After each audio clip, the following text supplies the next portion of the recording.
അവന് വിശക്കുന്നുണ്ടായിരുന്നു. അകലെ തളിരിട്ട് നിൽക്കുന്ന ഒരു അത്തിമരം കണ്ട് അതിൽ എന്തെങ്കിലും ഉണ്ടാകാം എന്ന് വിചാരിച്ച് അടുത്ത് ചെന്നു. എന്നാൽ ഇലകളല്ലാതെ മറ്റൊന്നും കണ്ടില്ല. അത് അത്തിപ്പഴങ്ങളുടെ കാലമായിരുന്നില്ല. അവൻ പറഞ്ഞു, ആരും ഇനി ഒരിക്കലും നിന്നിൽ നിന്ന് പഴം തിന്നാതിരിക്കട്ടെ. അവൻ്റെ ശിഷ്യന്മാർ ഇത് കേട്ടു.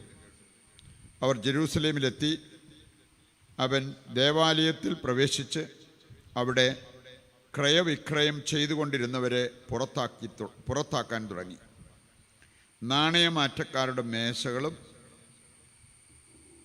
പ്രാവ് വിൽപ്പനക്കാരുടെ ഇരിപ്പിടങ്ങളും അവൻ തട്ടിമറിച്ചു. ദേവാലയത്തിലൂടെ പാത്രങ്ങൾ ചുമന്നുകൊണ്ട് പോകാൻ ആരെയും അവൻ അനുവദിച്ചില്ല.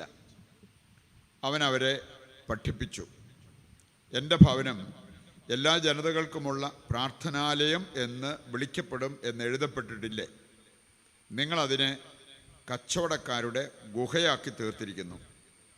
ഇത് കേട്ടപ്പോൾ പ്രധാന പുരോഹിതന്മാരും നിയമജ്ഞരും അവനെ നശിപ്പിക്കാൻ മാർഗം അന്വേഷിച്ചു. കാരണം അവനെ അവർ ഭയപ്പെട്ടു. ജനങ്ങളെല്ലാം അവൻ്റെ പ്രബോധനങ്ങളെക്കുറിച്ച് വിസ്മയിച്ചിരുന്നു. വൈകുന്നേരമായപ്പോൾ അവർ നഗരത്തിന് വെളിയിലേക്ക് പോയി. അവർ രാവിലെ അത്തിമരത്തിൻ്റെ സമീപത്തുകൂടി കടന്നു പോകുമ്പോൾ അത് സമൂലം ഉണങ്ങിപ്പോയിരിക്കുന്നത് കണ്ടു. അപ്പോൾ പത്രോസ് അവനെ അനുസ്മരിപ്പിച്ചു. ഗുരോ, നോക്കൂ, നീ ശപിച്ച അത്തിമരം ഉണങ്ങിപ്പോയിരിക്കുന്നു. യേശു പ്രതിവചിച്ചു, ദൈവത്തിൽ വിശ്വസിക്കുക.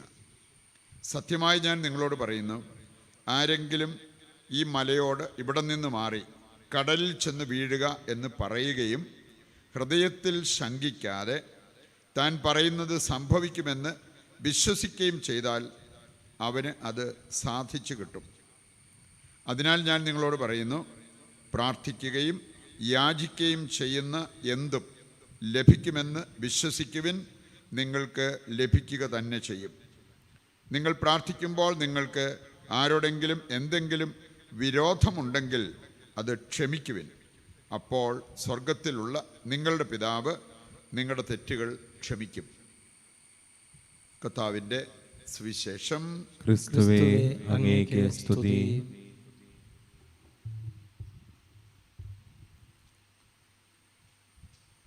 ഈശോയിൽ പ്രിയപ്പെട്ടവരെ, ഇന്നത്തെ ആദ്യ വായന പ്രഭാഷകൻ്റെ പുസ്തകത്തിൽ നിന്ന് നമ്മൾ കേട്ട വചനഭാഗം നമ്മെ ഓർമ്മിപ്പിക്കുന്നത്, നമുക്ക് വേണമെങ്കിൽ രണ്ട് ഗണം ആളുകളെക്കുറിച്ച് ചിന്തിക്കാൻ പറ്റും. പണ്ടുണ്ടായിരുന്നു, ഇപ്പോഴും ഈ രണ്ട് ഗണത്തിലും പെടുന്ന ആൾക്കാരെ കാണാൻ പറ്റും. ഒരു ഗണം എന്ന് പറഞ്ഞാൽ സ്വാർത്ഥ ജീവിതം നയിക്കുന്നവർ. രണ്ടാമത്തെ ഗണം എന്ന് പറഞ്ഞാൽ സുഹൃത ജീവിതം നയിക്കുന്നവർ. ഇന്നത്തെ ആദ്യവാനയിൽ നമ്മൾ കേട്ടല്ലോ, ചിലരെ അവരുടെ ഓർമ്മ പോലും ഇല്ല. അത് സ്വാർത്ഥ ജീവിതം നയിച്ച വ്യക്തികളെ ലോകം ഓർത്തിരിക്കണമെന്നില്ല. സുഹൃത ജീവിതം നയിക്കുന്നവർ മരിച്ചാലും അവർ ഓർമ്മിക്കപ്പെടും. ഇതിലേത് ഗണത്തിൽ പെടണമെന്നുള്ളത് നമുക്ക് തീരുമാനിക്കാം. സങ്കീർത്തനം 37 കടന്നു പോകുമ്പോൾ ലെബനോണിലെ ദേവദാരു എന്ന് പറഞ്ഞ് അവിടെ ഒരു കാര്യം പറഞ്ഞിട്ടുണ്ട്. തല ഉയർത്തി നിന്ന ആ ദേവദാരുക്കൾ പിന്നീട് അതിൽ ചെന്നപ്പോൾ അതിൻ്റെ അടയാളം പോലും കണ്ടില്ലെന്നാണ് പറഞ്ഞു. അഹങ്കാരികൾക്കും സ്വാർത്ഥമതികൾക്കും സംഭവിക്കുന്ന കാര്യമാണ് യഥാർത്ഥത്തിലൂടെ പറഞ്ഞിരിക്കുന്നത്. നമുക്ക് കാണാൻ സാധിക്കും, ചിലർ മൃഗതുല്യം ജീവിക്കും. മൃഗതുല്യം, ഈ പ്രാർത്ഥനയില്ലാതെ ജീവിക്കുന്ന വ്യക്തികളെക്കുറിച്ച് ചില വിശുദ്ധരൊക്കെ പറഞ്ഞിരിക്കുന്ന അങ്ങനെയാണ്, മൃഗതുല്യമാണ്. ചിലപ്പോൾ അവർക്ക് മൃഗത്തെക്കാളും ഈ താഴ്ന്ന ലെവലിലേക്ക് പോകാനും പറ്റും. നമുക്കറിയാം, സങ്കീർത്തനം 8 5-ാമത്തെ വചനം എടുത്താൽ അവിടെ പറഞ്ഞിരിക്കുന്ന, മനുഷ്യനെ ദൈവം സൃഷ്ടിച്ചത് മാലാഖമാർക്ക് തൊട്ടു താഴെയായിട്ടാണ്. ആ ലെവലിലിരുന്ന മനുഷ്യൻ മൃഗങ്ങളെക്കാൾ താഴേക്ക് പോകുന്ന അവസ്ഥയുണ്ടാകാം. അത് വരാതിരിക്കാൻ നമ്മൾ പ്രത്യേകം ശ്രദ്ധിക്കുക എന്നുള്ളതാണ്. ഈ വേറെ ചിലരുടെ അഭിപ്രായത്തിൽ നല്ല മനുഷ്യരായിരിക്കുക, അതാണ് ഏറ്റവും പ്രധാനപ്പെട്ടത്. അവർ നല്ല മനുഷ്യർ എന്നതുകൊണ്ട് ഉദ്ദേശിക്കുന്നത്, എനിക്ക് ആരുടെയും ഒന്നും വേണ്ട, ഞാൻ ആർക്കും ഒന്നും കൊടുക്കത്തുമില്ല, ഞാൻ ആരെയും ദ്രോഹിക്കാൻ പോകുന്നില്ല, അതാണ് നല്ല മനുഷ്യരെന്ന് ചിലർ വിചാരിക്കുന്നത്. പ്രിയപ്പെട്ടവരെ, അത് ബൈബിൾ ഭാഷയിൽ പറഞ്ഞു കഴിഞ്ഞാൽ നിർഗുണരാണ് അങ്ങനെയുള്ള വ്യക്തികൾ. നിർഗുണര്, മത്തായിയുടെ സുവിശേഷം 25 താലന്തുകളുടെ ഉപമ നമ്മൾ കാണുന്നുണ്ട്. അവിടെ പറഞ്ഞിരിക്കുന്ന ഒരു കാര്യമുണ്ട്. 1 താലന്ത് കിട്ടിയവൻ അതുകൊണ്ട് കുഴിച്ചിട്ടു. ഇത് കഴിഞ്ഞ് കണക്ക് തീർക്കുന്ന സമയമായപ്പോൾ അവനത് പൊക്കിയെടുത്തുകൊണ്ട് വന്ന്, ഇതാ എനിക്ക് തന്ന അതുപോലെ ഉണ്ട് കേട്ടോ എന്ന് പറഞ്ഞു കൊടുത്തു. അവനെ ഈ വിലാപങ്ങളുടെ നാട്ടിലേക്ക് തള്ളിവിടാനാണ് പറഞ്ഞത്. അപ്പം അതുകൊണ്ട് നമ്മൾ നിർഗുണരായി ജീവിക്കാൻ വേണ്ടിയല്ല, നമുക്ക് ചെയ്യാവുന്നിടത്തോളം നന്മകൾ നമ്മുടെ ജീവിതത്തിൽ ചെയ്തു പോകണം. നമുക്ക് വേണ്ടി ജീവിക്കാതെ ദൈവത്തിന് വേണ്ടിയും മറ്റുള്ളവർക്ക് വേണ്ടിയും ജീവിക്കുന്നവരാണെങ്കിൽ അവരെ ഓർമ്മിക്കപ്പെടും. അവരുടെ മക്കളും അവരെ ഓർക്കും. അതുപോലെ തന്നെ നാടും രാജ്യവും ഒക്കെ അവരെ ഓർക്കും എന്ന കാര്യം നമ്മൾ വിസ്മരിക്കരുത്. പതിവുണ്ട് സ്വാർത്ഥത വെടിഞ്ഞ് നിസ്വാർത്ഥ ജീവിതം നയിക്കാൻ. അത് ഓരോ നിമിഷവും നമ്മൾ ജീവിക്കണം.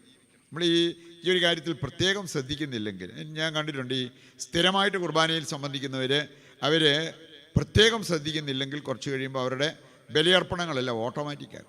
കുർബാന അർപ്പണത്തിൻ്റെ ഇടയ്ക്ക് മറ്റു പല കാര്യങ്ങളും ചെയ്തെന്നും വരും.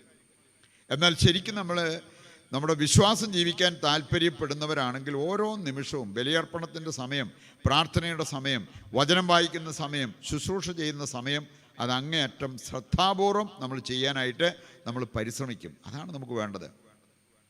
ഇന്നത്തെ സുവിശേഷ ഭാഗം പലർക്കും മനസ്സിലാക്കാൻ ബുദ്ധിമുട്ടുള്ളൊരു കാര്യമാണ്. പലരും എന്നോട് ചോദിച്ചിരിക്കുന്ന ഒരു ചോദ്യം ഈ വചനഭാഗത്തിൻ്റെ വെളിച്ചത്തിലാണ്. ഒന്ന് അവർ ചോദിക്കുന്നത്, ശപിക്കുന്നത് ശരിയാണോ? അല്ലല്ലോ, കർത്താവ് പഠിപ്പിച്ചത് ശപിക്കരുതെന്നാണ്. നിന്നെ ശപിക്കുന്നവരെ തിരിച്ച് അനുഗ്രഹിക്കണമെന്നാണ്. പിന്നെന്തുകൊണ്ട് കർത്താവ് അത്തിവൃക്ഷത്തെ ശപിച്ചത്? വേറെ ചിലരുടെ ഒരു സംശയം അത് തളിരിട്ട് നിന്ന സമയത്താണ്. നമ്മൾ നമ്മുടെ മാവിലേക്കൊക്കെ നോക്കിയാൽ കാണാൻ സാധിക്കും, തളിരിട്ട് നിൽക്കുന്ന സമയത്ത് നമ്മൾ ചെന്ന് നോക്കിയാൽ അതിൽ പൂവും കായും ഒന്നും ഉണ്ടാകത്തില്ല. അത് അത്തി ഫലമുണ്ടാകുന്നതിൻ്റെ സീസൺ അല്ലായിരുന്നു എന്നും പറഞ്ഞിട്ടുണ്ട്. അപ്പം ഇങ്ങനെയുള്ള കാര്യങ്ങൾ ചിലർക്ക് ഭയങ്കരമായിട്ട് അങ്ങോട്ട് ദഹിക്കുന്നില്ല. എന്തുകൊണ്ടാണ് കർത്താവ് അങ്ങനെ ചെയ്തത് എന്ന് ചോദിച്ചേക്കാം. ഈ മർക്കോസിൻ്റെ സുവിശേഷം 11-ാം അധ്യായത്തിൽ നമ്മൾ വായിച്ചു കേട്ടത്, ഇതിൻ്റെ തലക്കെട്ട് നമ്മൾ, ഈ വചനഭാഗത്തിൻ്റെ തലക്കെട്ട് നമ്മൾ ശ്രദ്ധിക്കണം. അവിടെ പറഞ്ഞിരിക്കുന്നത് വിശ്വാസത്തിൻ്റെ ശക്തി എന്നാണ്. അപ്പം അതുകൊണ്ട് തന്നെ ഈ വചനഭാഗം നമ്മെ പഠിപ്പിക്കുന്നത് വിശ്വാസത്തിൻ്റെ ശക്തിയെക്കുറിച്ചാണ്. ശപിക്കാവോ ഇല്ലയോ എന്നുള്ളതല്ല അവിടുത്തെ പ്രധാനപ്പെട്ട കാര്യം. നമ്മൾ ഏത് വചനഭാഗം എടുക്കുമ്പോഴും അതിനൊരു പ്രൈമറി മെസ്സേജ് ഉണ്ട്. അത് നമ്മൾ മനസ്സിലാക്കാതെ പോയി കഴിഞ്ഞാൽ ഇതുപോലത്തെ പല കൺഫ്യൂഷൻ, ആശയക്കുഴപ്പം നമ്മുടെ ജീവിതത്തിൽ വരുന്ന അനുഭവം ഉണ്ടാവും. ഇത് കർത്താവ് പഠിപ്പിച്ചത് വിശ്വാസത്തിൻ്റെ ശക്തിയെക്കുറിച്ച് പഠിപ്പിക്കാൻ വേണ്ടിയാണ്. ഒരിക്കൽ പോലും ഒരു വാക്കുപോലും അവിടെ ഈ ശപിക്കുന്നതിനെക്കുറിച്ച് പറഞ്ഞിട്ടില്ല. വിശ്വാസത്തിൻ്റെ ശക്തി, നിങ്ങൾ വിശ്വസിച്ചാൽ ഇതിനേക്കാൾ വലിയ കാര്യങ്ങൾ നിങ്ങൾക്ക് ചെയ്യാൻ പറ്റുമെന്നാണ് കർത്താവ് ഇതിൻ്റെ വെളിച്ചത്തിൽ പഠിപ്പിച്ചത്. പതിവുണ്ട് നമ്മുടെ വിശ്വാസത്തെ നമ്മൾ ഉയർത്തിയെടുക്കണം, വിശ്വാസത്തെ നമ്മൾ പുഷ്ടിപ്പെടുത്തണം. വിശ്വാസം നമുക്ക് ഏറ്റവും പ്രധാനപ്പെട്ട ഒരു കാര്യമാണ്. മാത്രമല്ല നമുക്കൊക്കെ ലഭിച്ചിരിക്കുന്ന അവസരങ്ങൾ വെച്ച് നോക്കുമ്പോൾ ഇത്രയും നമ്മൾ വിശ്വാസത്തിൽ വളർന്നാൽ മതിയായിരുന്നോ എന്നുള്ളതും ചിന്തിക്കണം. ലൂക്കായുടെ സുവിശേഷം 12-ാം അധ്യായം 47-48 വചനങ്ങൾ എടുക്കുമ്പോൾ അവിടെ നമ്മൾ കാണുന്നൊരു കാര്യം, അധികം ലഭിച്ചവനിൽ നിന്നും അധികം ആവശ്യപ്പെടും. അധികം ലഭിച്ചവനിൽ നിന്നും. ഞാൻ ചിലപ്പോൾ ഓർത്തിട്ടുണ്ട്, ഇന്ന് നമുക്ക് ഇഷ്ടംപോലെ അവസരങ്ങൾ വിശുദ്ധ കുർബാന അർപ്പണത്തിനൊക്കെ കിട്ടിയാൽ നമ്മൾ അതിൻ്റെ മാഹാത്മ്യം മനസ്സിലാക്കാതെ ലാഘവ ബുദ്ധിയോടുകൂടി എടുക്കും. ഇന്ന് ചിലരൊക്കെ വീട്ടിലിരുന്ന് മടുത്തു, കുർബാന കാണാഞ്ഞിട്ടൊരു അസ്വസ്ഥത എന്ന് പറയുന്ന ആളുകൾ. അതിലൊരാൾ ഞാനറിയാം, കുർബാനയിൽ സംബന്ധിക്കാൻ വന്ന് കുർബാന എഴുന്നള്ളിച്ചു കൊടുക്കാൻ പോയ സമയത്ത് എഴുന്നേറ്റ് നിന്നിട്ട് ഉറങ്ങുമായിരുന്നു. അതുകൊണ്ട് കുർബാന സ്വീകരിച്ചില്ല, ഉറങ്ങിപ്പോയി. ആൾ വന്നു പോയത് അറിഞ്ഞില്ല. എൻ്റെ പ്രിയപ്പെട്ടവർ, നമ്മൾ വിശുദ്ധ ബലി അർപ്പിക്കുമ്പോൾ അത് എത്ര ബലി നമ്മൾ അർപ്പിച്ചെന്ന് പറഞ്ഞാലും ഓരോ ബലിയും നമുക്ക് പ്രധാനപ്പെട്ടതാണ്. ഒരു വിശുദ്ധൻ സൂചിപ്പിച്ച ഒരു കാര്യം, ഓരോ ബലി അർപ്പിക്കുമ്പോൾ നമ്മൾ ഇങ്ങനെ ചിന്തിച്ചോണം.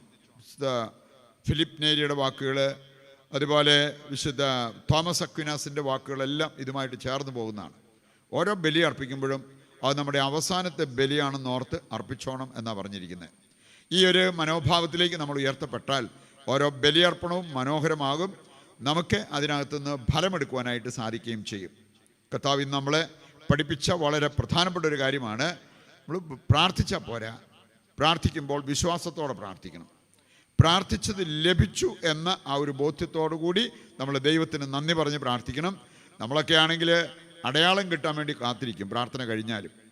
ഇനി വേറെ ചിലർക്ക് അനുഭവം ഉണ്ടായാൽ പോലും അവർക്ക് പിന്നെയും സംശയം ബാക്കി കിടക്കുക, ഇത് തോന്നലാണോ അത് ശരിക്കും സംഭവിച്ചാണോ, അതുകൊണ്ട് കുറച്ച് നാളോടെ കഴിയട്ടെ, അത് കഴിഞ്ഞിട്ട് സാക്ഷ്യപ്പെടുത്താമെന്നുള്ള ആ ഒരു ചിന്തയിൽ പോലും ഇരിക്കുന്ന ആൾക്കാരെ കാണാൻ പറ്റും. കർത്താവ് പഠിപ്പിച്ചിരിക്കുന്നത് നീ ചോദിച്ചോ, ചോദിക്കേണ്ടത് പോലെ ചോദിച്ചോ, ലഭിച്ചു എന്ന് വിശ്വസിക്കുക, ലഭിക്കുക തന്നെ ചെയ്യും. ഇതിനാണ് ഇംഗ്ലീഷിൽ ക്ലെയിമിങ് ഫെയ്ത്ത് എന്ന് പറയും. ഞാൻ ചോദിച്ചത് എനിക്ക് ലഭിച്ചു എന്ന ആ ഒരു ബോധ്യത്തോടുകൂടി അത് ഹൃദയത്തിൽ ഉറപ്പിച്ച് മുമ്പോട്ട് പോകുന്നത്. ഈ ഒരു അഭിഷേകത്തിനായിട്ട്, അനുഗ്രഹത്തിനായിട്ട് ഇന്നത്തെ ബലിയിൽ ദൈവത്തോട് നമുക്ക് പ്രത്യേകം പ്രാർത്ഥിക്കുകയും ചെയ്യാം.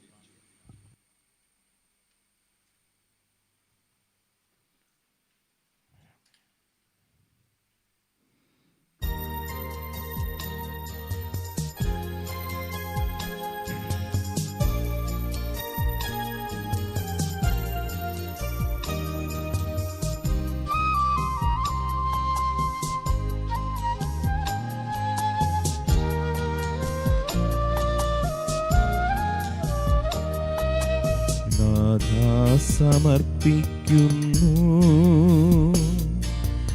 എന്നെ സമർപ്പിക്കുന്നു, പൂർണ്ണമായി അർപ്പിക്കുന്നു, കാഴ്ചയായി അർപ്പിക്കുന്നു. നാഥാ സമർപ്പിക്കുന്നു, എന്നെ സമർപ്പിക്കുന്നു, പൂർണ്ണമായി അർപ്പിക്കുന്നു, കാഴ്ചയായി അർപ്പിക്കുന്നു.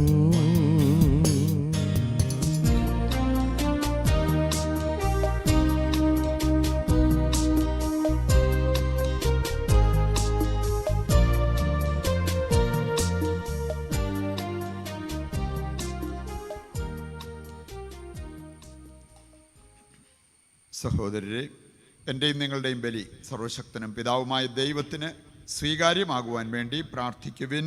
കർത്താവ് തന്റെ നാമത്തിന്റെ സ്തുതിക്കും മഹിമയ്ക്കും നമ്മുടെയും അവിടുത്തെ തിരുസഭ മുഴുവന്റെയും നന്മയ്ക്കുമായി അങ്ങേ കരങ്ങളിൽ നിന്ന് ഈ ബലി സ്വീകരിക്കുമാറാകട്ടെ. ദൈവമേ, അങ്ങേ നാമത്തിനായി അർപ്പിക്കപ്പെടേണ്ടവ അങ്ങേക്ക് നൽകുകയും ഞങ്ങളുടെ ശുശ്രൂഷയുടെ അർപ്പണത്തിനായി കാഴ്ചദ്രവ്യങ്ങൾ നിർദ്ദേശിക്കുകയും ചെയ്യുന്നുവല്ലോ. അങ്ങനെ അങ്ങ് നൽകുന്നവ നേട്ടമായി തീരാനും അങ്ങ് ഞങ്ങളിൽ ചൊരിയുന്നവ ഞങ്ങൾക്ക് പ്രതിഫലമായി തീരാനും അങ്ങേ കാരുണ്യത്തിനായി ഞങ്ങൾ പ്രാർത്ഥിക്കുന്നു. കർത്താവായ ക്രിസ്തു വഴി ഞങ്ങൾ സമർപ്പിക്കുന്ന പ്രാർത്ഥന കേട്ടരുളണമേ. ആമേൻ.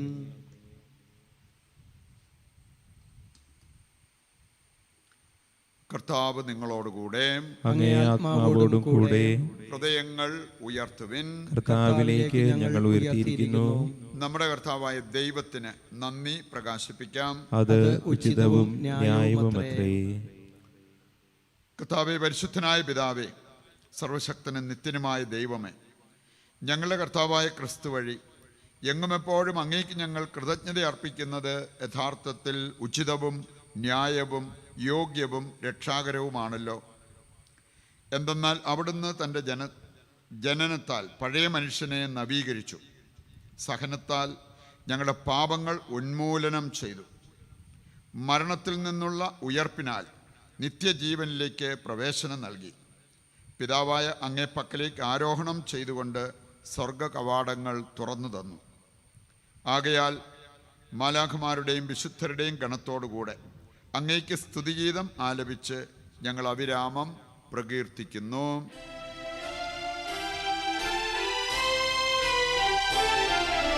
പരിശുദ്ധൻ പരിശുദ്ധൻ പരിശുദ്ധൻ, സൈന്യങ്ങൾ തൻ കർത്താവാം ദൈവം പരിശുദ്ധൻ.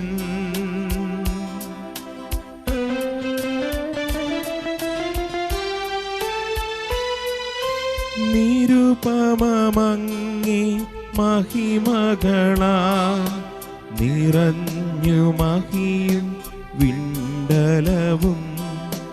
ഓശാന ഹോശാന അത്യുന്നതങ്ങളിൽ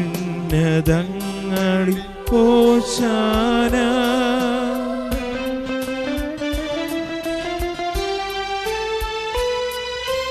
കർത്താവിൻ തിരുനാമത്തിൽ വരുവോനേറ്റം ധന്യരുമാം. ഹോശാന ഹോശാന അത്യുന്നതങ്ങളിൽ ഹോശാന. വിശുദ്ധ കുർബാനയുടെ ഏറ്റവും പ്രധാനപ്പെട്ട നിമിഷങ്ങളിലൂടെ കടന്നു പോവുകയാണ്. എല്ലാ കൊറോണ വൈറസ് രോഗബാധിതരെയും സമർപ്പിച്ച് നമുക്ക് പ്രാർത്ഥിക്കാം. അനുശോചനു വേണ്ടി നമ്മുടെ പ്രാർത്ഥന നമുക്ക് തുടരാം. മനുവിനെയും ലീനയെയും ഈശോയുടെ കരങ്ങളിൽ പ്രത്യേകം സമർപ്പിച്ച് നമുക്ക് പ്രാർത്ഥിക്കാം.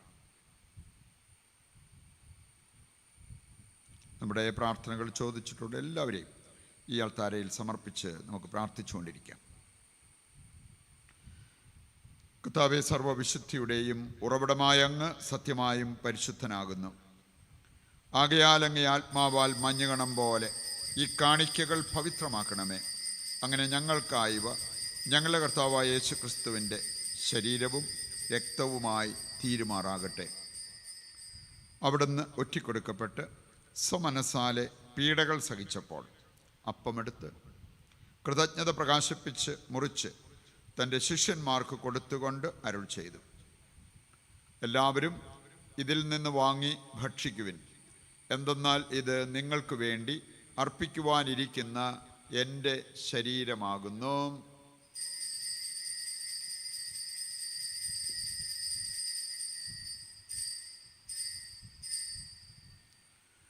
അപ്രകാരം അത്താഴം കഴിഞ്ഞ് പാനപാത്രമെടുത്ത് വീണ്ടും അങ്ങേക്ക് കൃതജ്ഞത പ്രകാശിപ്പിച്ച് തൻ്റെ ശിഷ്യന്മാർക്ക് കൊടുത്തുകൊണ്ട് അരുൾ ചെയ്തു, എല്ലാവരും വാങ്ങി ഇതിൽ നിന്ന് കുടിക്കുവിൻ. എന്തെന്നാൽ ഇത് നിങ്ങൾക്ക് വേണ്ടിയും അനേകർക്ക് വേണ്ടിയും പാപമോചനത്തിനായി ചിന്തപ്പെടാനിരിക്കുന്ന എൻ്റെ രക്തത്തിൻ്റെ നവീനവും സനാതനവുമായ ഉടമ്പടിയുടെ പാനപാത്രമാകുന്നു. ഇത് നിങ്ങൾ എൻ്റെ ഓർമ്മയ്ക്കായി ചെയ്യുവിൻ.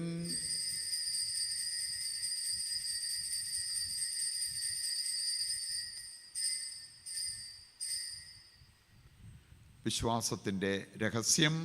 കർത്താവേ, അങ്ങ് വീണ്ടും വരുന്നതുവരെ അങ്ങേ മരണം ഞങ്ങൾ പ്രഖ്യാപിക്കുന്നു, അങ്ങേ ഉയർപ്പ് ഞങ്ങൾ ഏറ്റുപറയുന്നു. ആകയാൽ കർത്താവേ, അവിടുത്തെ മരണവും ഉയിർപ്പും ഓർത്തുകൊണ്ട് അങ്ങേ തിരുമുൻപിൽ നിൽക്കുന്നതിനും അങ്ങേ പരിചരിക്കുന്നതിനും അർഹരാക്കി തീർത്തതിനും നന്ദി പറഞ്ഞുകൊണ്ട് ജീവൻ്റെ അപ്പവും രക്ഷയുടെ പാനപാത്രവും ഞങ്ങൾ അങ്ങേക്ക് അർപ്പിക്കുന്നു.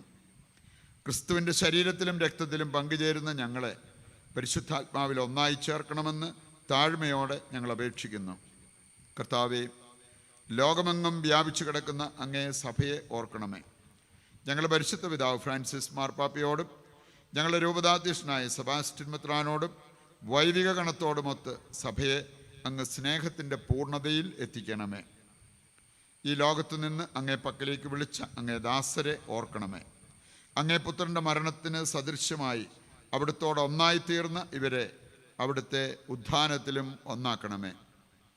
ഉയർപ്പിൻ്റെ പ്രത്യാശയോടെ നിദ്രകൊള്ളുന്ന ഞങ്ങളുടെ സഹോദരങ്ങളെയും അങ്ങേ കാരുണ്യത്തിൽ മരണമടഞ്ഞ സകലരെയും അങ്ങ് ഓർക്കുകയും അങ്ങേ മുഖത്തിൻ്റെ പ്രകാശത്തിലേക്ക് അവരെ സ്വീകരിക്കുകയും ചെയ്യണമേ.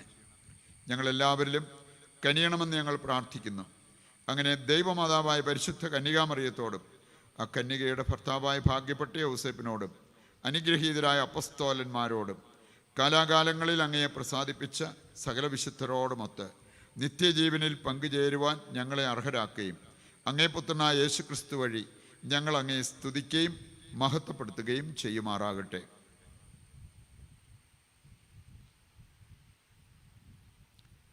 ക്രിസ്തുവിലൂടെ, ക്രിസ്തുവിനോടുകൂടെ, ക്രിസ്തുവിൽ തന്നെ സർവശക്തനായ ദൈവവും പിതാവുമായ അങ്ങേക്ക് പരിശുദ്ധാത്മാവുമായുള്ള ഐക്യത്തിൽ എല്ലാ ബഹുമതിയും മഹത്വവും എന്നും എന്നേക്കും ആമേൻ. സന്നിധിയിൽ എഴുന്നേറ്റ് നിൽക്കുമ്പോൾ സ്വർഗത്തിലേക്ക് നമ്മുടെ എല്ലാ ആവശ്യങ്ങളെയും ഉയർത്തി സമർപ്പിക്കാം. അശ്വതിയെയും അവരുടെ കുടുംബത്തെയും മോളിയെയും കുടുംബത്തെയും ഈശോയുടെ കരങ്ങളിൽ പ്രത്യേകം സമർപ്പിച്ച് അവരുടെ എല്ലാ ആവശ്യങ്ങളിലും ഈശോ ഇടപെടുവാനായിട്ട് പ്രത്യേകം പ്രാർത്ഥിക്കുകയും ചെയ്യാം. സ്വർഗസ്ഥനായ ഞങ്ങളുടെ പിതാവേ, അങ്ങേ നാമം പൂജിതമാകണമേ. അങ്ങേ രാജ്യം വരണമേ. അങ്ങേ തിരുമനസ്സ് സ്വർഗത്തിലെ പോലെ ഭൂമിയിലുമാകണമേ. അന്നു വേണ്ടിയ ആഹാരം ഇന്ന് ഞങ്ങൾക്ക് തരണമേ. ഞങ്ങളോട് തെറ്റ് ചെയ്യുന്നവരോട് ഞങ്ങൾ ക്ഷമിക്കുന്നത് പോലെ ഞങ്ങളുടെ തെറ്റുകൾ ഞങ്ങളോട് ക്ഷമിക്കണമേ. ഞങ്ങളെ പ്രലോഭനത്തിൽ ഉൾപ്പെടുത്തരുതേ, തിന്മയിൽ നിന്ന് ഞങ്ങളെ രക്ഷിക്കണമേ. കർത്താവേ, എല്ലാ തിന്മകളിൽ നിന്ന് ഞങ്ങളെ മോചിപ്പിക്കണമേ. ഞങ്ങളുടെ ദിനങ്ങളിൽ സമാധാനം കനിവാർന്ന് നൽകണമേ. അനുഗ്രഹപൂർണമായ പ്രത്യാശയും ഞങ്ങളുടെ രക്ഷകനായ യേശുക്രിസ്തുവിൻ്റെ ആഗമനവും പ്രതീക്ഷിച്ചുകൊണ്ട് അങ്ങേ കരുണയുടെ സഹായത്താൽ ശക്തി പ്രാപിച്ച് ഞങ്ങളെപ്പോഴും പാപത്തിൽ നിന്ന് മോചിതരാവുകയും എല്ലാ വിപത്തുകളിൽ നിന്ന് സുരക്ഷിതരാവുകയും ചെയ്യുമാറാകട്ടെ. എന്തുകൊണ്ടെന്നാൽ രാജ്യവും ശക്തിയും മഹത്വവും എന്നേക്കും അങ്ങയുടേതാകുന്നു. സമാധാനം ഞാൻ നിങ്ങൾക്ക് നൽകുന്നു, എൻ്റെ സമാധാനം നിങ്ങൾക്ക് ഞാൻ തരുന്നു എന്നങ്ങേ അപ്പോസ്തലന്മാരോട് അരുൾ ചെയ്ത കർത്താവായ യേശു ക്രിസ്തുവേ, ഞങ്ങളുടെ പാപങ്ങളല്ല പിന്നെയോ അങ്ങേ സഭയുടെ വിശ്വാസം തൃക്കൻ പാർത്ത് അങ്ങേ തിരുവുള്ളം അനുസരിച്ച് തിരുസഭയ്ക്ക് സമാധാനവും ഐക്യവും നൽകുവാൻ കനിയണമേ. എന്നെന്നും ജീവിക്കുകയും വാഴുകയും ചെയ്യുന്ന അങ്ങ് ഈ പ്രാർത്ഥന കേട്ടരുളണമേ. ആമേൻ. കർത്താവിൻ്റെ സമാധാനം നിങ്ങളോടുകൂടി എപ്പോഴും ഉണ്ടായിരിക്കട്ടെ. അങ്ങേ ആത്മാവോടും കൂടെ. നമുക്ക് പരസ്പരം സമാധാനം ആശംസിക്കാം.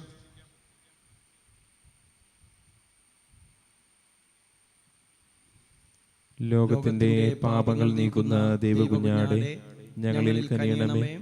ലോകത്തിന്റെ പാപങ്ങൾ നീക്കുന്ന ദൈവകുഞ്ഞാടെ ഞങ്ങളിൽ കനിയണമേ. ലോകത്തിന്റെ പാപങ്ങൾ നീക്കുന്ന ദൈവകുഞ്ഞാടെ ഞങ്ങൾക്ക് സമാധാനം നൽകണമേ.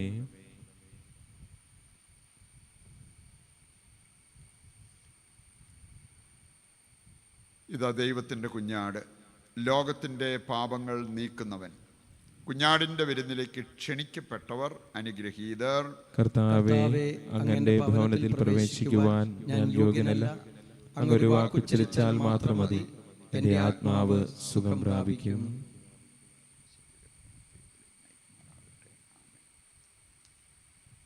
രൂപയിലുള്ള കുർബാന സ്വീകരണം നടത്തുന്ന സമയമാണ്. വളരെ പ്രാർത്ഥനാപൂർവ്വം ഇക്കാര്യം ചെയ്ത് ദൈവാനുഗ്രഹം പ്രാപിക്കുക.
കാരുണ്യമായി നാഥനണയുമ്പോൾ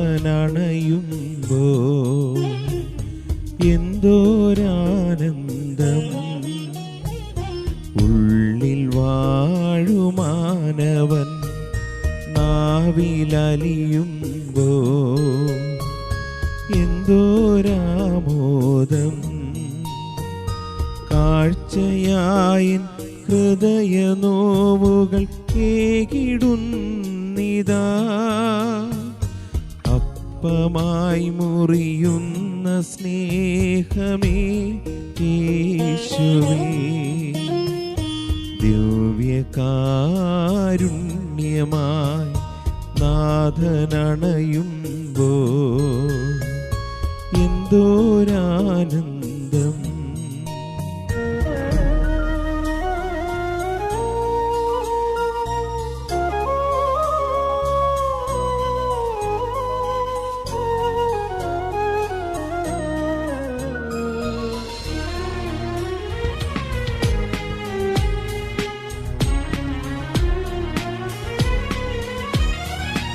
ഹൃദയവീതിയിൽ നിൻ പാദം പതിഞ്ഞിടുമ്പോൾ സ്നേഹമേ ആത്മനോവുകൾ അന്യമായി ഹൃദയതന്ത്രിയിൽ നാദമായി നീ അണഞ്ഞിടുമ്പോൾ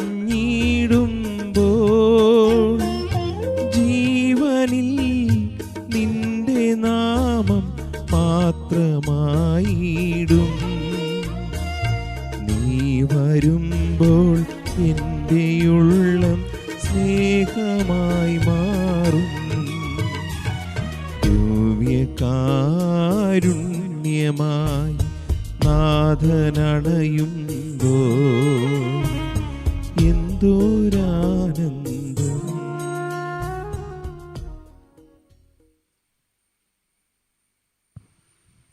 നമുക്ക് പ്രാർത്ഥിക്കാം.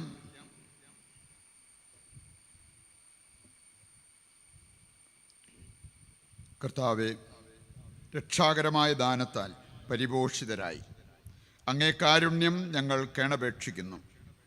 അങ്ങനെ ഈ കൂദാശയാൽ ഇക്കാലയളവിൽ ഞങ്ങളെ അങ്ങ് പരിപോഷിപ്പിക്കുന്നത് പോലെ നിത്യജീവനിലും ഞങ്ങൾ പങ്കാളികളാകുവാൻ കാരുണ്യപൂർവ്വം അങ്ങിടയാക്കണമേ. കർത്താവായ ക്രിസ്തു വഴി ഞങ്ങൾ സമർപ്പിക്കുന്ന പ്രാർത്ഥന കേട്ടരുളണമേ. ആമേൻ.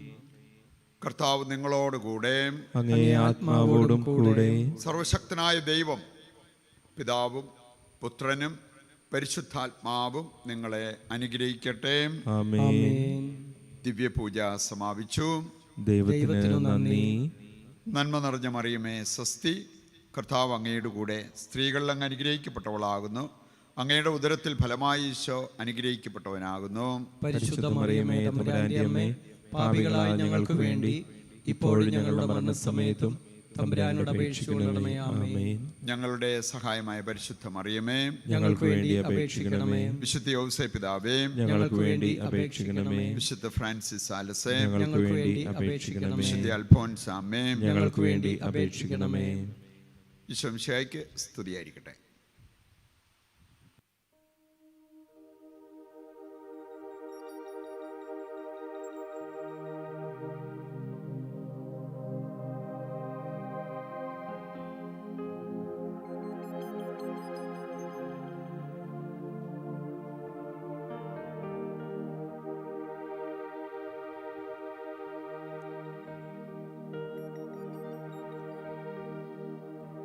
എൻ ജീവനേ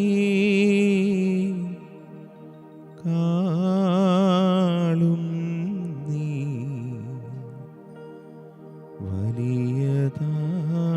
വലിയതാണെനിക്ക്. ആരാധന ആരാധന ആരാധന ആരാധന ആരാധന ആരാധന ആരാധന ആരാധന.